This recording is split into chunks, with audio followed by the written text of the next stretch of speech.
Hello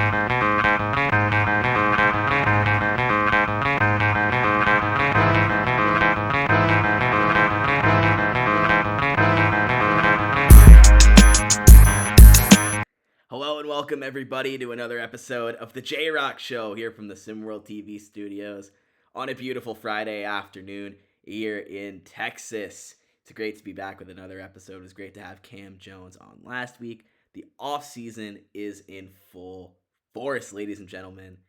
We don't have as much SimWorld U news to talk about, but you know me, you know JK, you know I'm going to make the best of it. And let's start off with the personal news, the elephant in the room. You all saw a few days ago that I am leaving Bleacher Report to join CBS Sports coverage of SimWorld U basketball, which is a big career opportunity for me.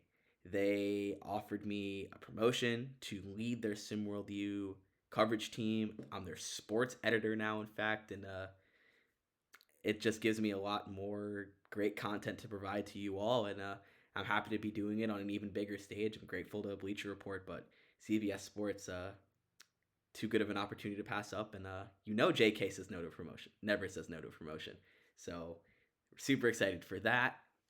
Show schedule is still going to be the same, still Fridays at 4 o'clock, and no real changes in the article schedules. You're going to hear from me when you're going to hear from me. You're going to hear from me about the important stuff, and I'm actually been promoted to Insider, SimWorld U Insider, for CBS Sports, so when you all need me, I will be there.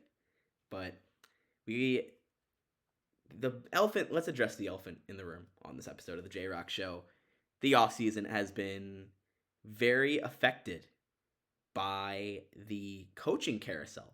Let's take a ride, ladies and gentlemen, because there's been plenty of movement, a lot of prep coaches going up, a lot of movement around SimWorld U, and this wasn't really as prevalent before last week's episode, but now it is, and let's talk about it.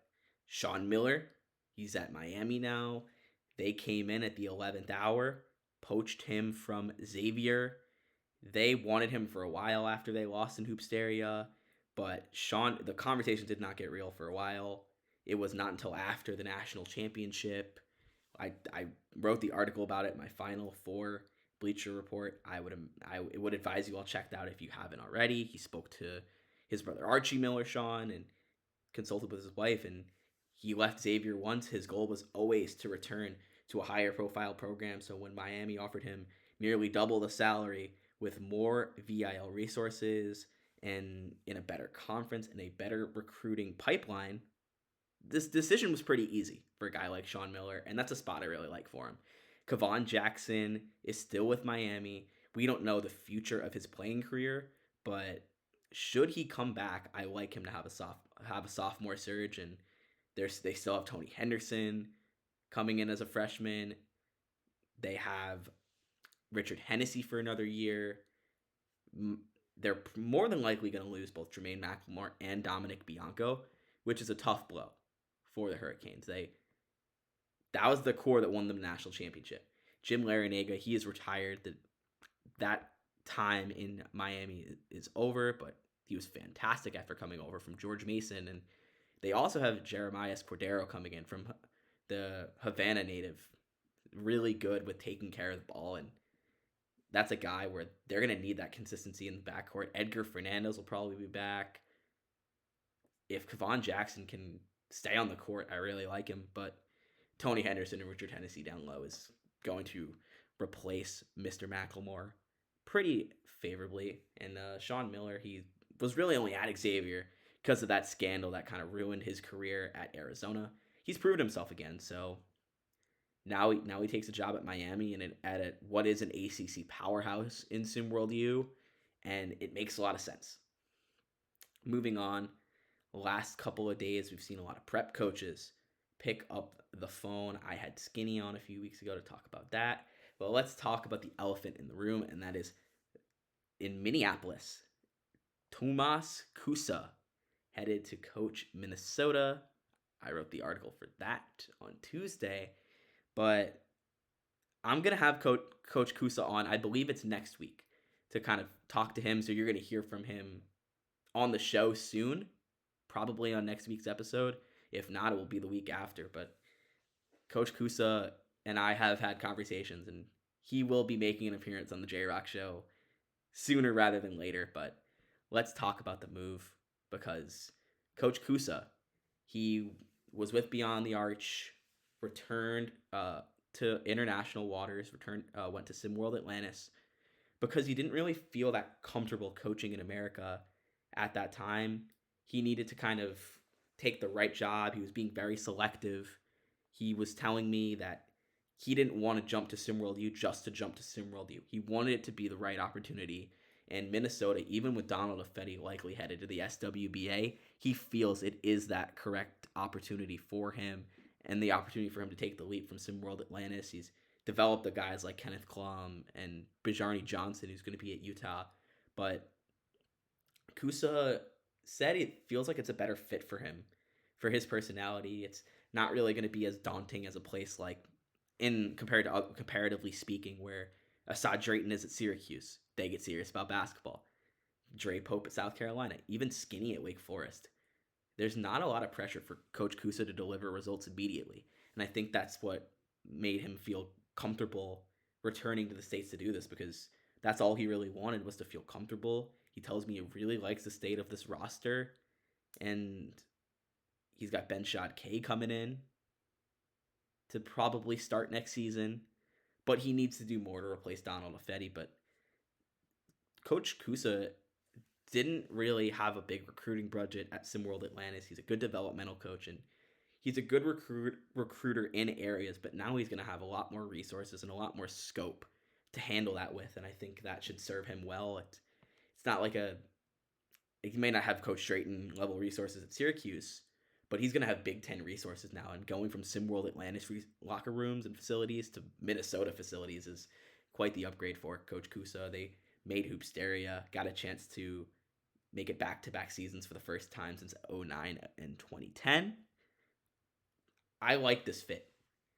Tomas Kusa is not really being asked to deliver elite results immediately. It's like Drayton at Syracuse, where they're going to give him time to build the program his way. You're not asking him to come in and deliver results. The only coach in SimWorld Prep who really has that sort of fire under them, at least a little bit, more than the others, is Dre Pope, because that roster has the most pieces in place. And that's by no fault of Dre Pope's own. That's Lamont Paris's guys, but he's got Rip Kier, he's got Isaiah James, he's got Keandre Baldridge, he's got a foundation. And that could serve him well, that could serve him poorly, but in the case of Tomas Kusa, there's a little bit less in place with Donald Affetti going pro. Like Taylor Moore had a really good season as a junior. So did Keyshawn Wilkie. But they still need to kind of tap into those recruiting pools a lot more. A lot of top 100 prospects have not committed yet, so I expect them to be active early and often. We saw Coach Drayton get a 5-star recruit. We saw Coach Pope get a 5-star recruit. Coach Kusa, could he make it 3 for 3? Who knows? But just looking at what Coach Kusa's personality, he's not really going to be that boisterous, talkative, in-your-face, the Assad Drayton type, because you're going to hear Assad Drayton talk a little bit, and you're going to hear Dre Pope talk a little bit. Not saying they can't back it up, but Kusa's a little bit more on the reserve side, and a smaller Big Ten program, or a smaller program in a bigger conference could kind of make Coach Kusa the sleeping giant, which is where he thrives most. Then we had Munch Williams, the former Bad Boys basketball coach. He's been all over. Also, I don't want to forget, Coach Tomas Kusa is third all-time in SimWorld Prep. He's the third winningest SimWorld Prep coach ever. That is not... And he did that at SimWorld Atlantis. He knows how to win basketball games. It's very simple. He's as respected as they come. He's one of those coaches where if you think SimWorld Prep Mount Rushmore, he's right up there. And that's why he took the jump to SimWorld U. He's comes from Finland, but I don't think really any stage scares him. He he's going to be facing up against the Tom Izzos and the Matt Painters, but the Big Ten was weak last year. A lot of opportunity for Coach Kusa to make this his sandbox. And I'm hearing that the only other coach that Minnesota really considered was Brian Loveless, who was an alumni of the school, and they chose Coach Kusa because despite what Loveless proved as a recruiter with Heartland, Coach Kusa has more fans in SimWorld prep circles and has more fans in SimWorld U circles. Even with him being overseas, what he did with SimWorld Atlantis did not really go understated. And talking about Munch Williams, he is 7th all time in SimWorld prep wins, but he's coached a lot of games. He's got a lot of experience under his belt, mainly with bad boys basketball. He struggles to really hold down a job, or maybe he just jumps ship often, but I thought that Dries Williams, had he made the jump for SimWorld U, would have been a great fit for Seton Hall.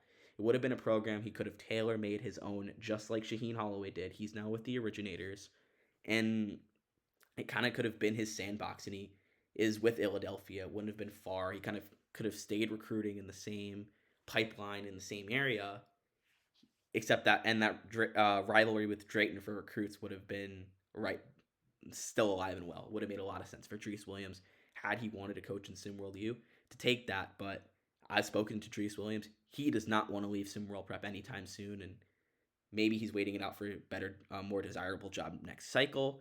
Maybe he wants to coach Deuce Turner at Temple. But as far as I know right now, Dries Williams will not be coaching in SimWorld U in the near future.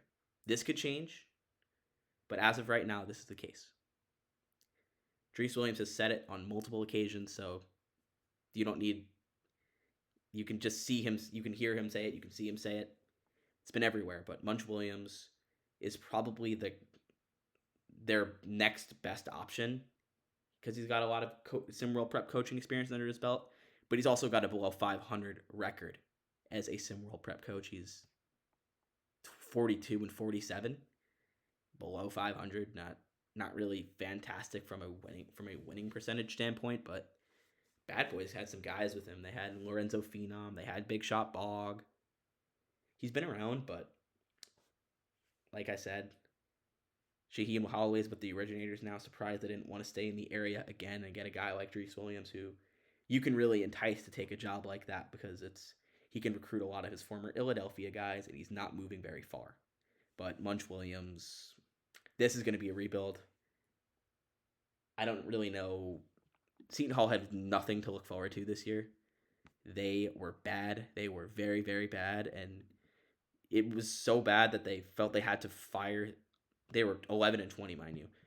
They had to fire Shaheen Holloway because Shaheen Holloway, he took St. Peter's to the grade 8 a couple years ago, and even he couldn't turn around this roster. They had 4 guys in double figures, but it was just, they had a lot of size and seemed to be a pretty good three-point shooting team. They just could not really figure it out, and they have no recruits coming in, so Munch Williams is going to have to be urgent fast because this is like Drayton at Syracuse. This is a long rebuild, but I think that Drayton is a significantly better basketball coach than a guy like Munch Williams, so I'm not sure how I really see this one playing out because Coach Drayton has proven he can turn around a program.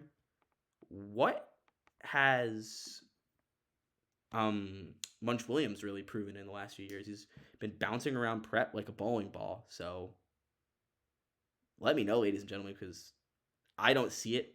I don't see the vision here for Seton Hall.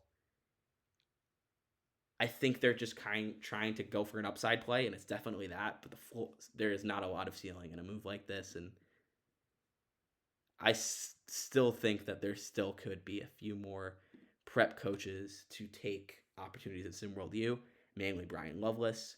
Coach Kusa, when I spoke to him, said last for that article, said that he thinks that Brian Loveless is the next guy that should get a call. Dries Williams, like I said, doesn't want to, but would be up there. Probably would already have a job if he wanted one, but it's Brian Loveless with Iowa State open.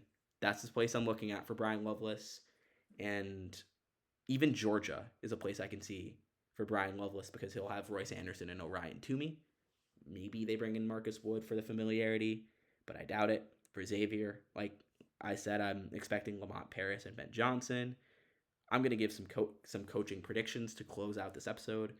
For Georgia, this is a difficult one because there's not a lot of allure outside of Royce Anderson for this job.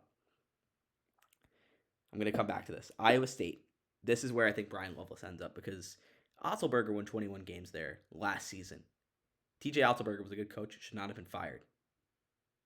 I think that they hire a guy like Brian Loveless to completely gut that program and bring recruits to Ames.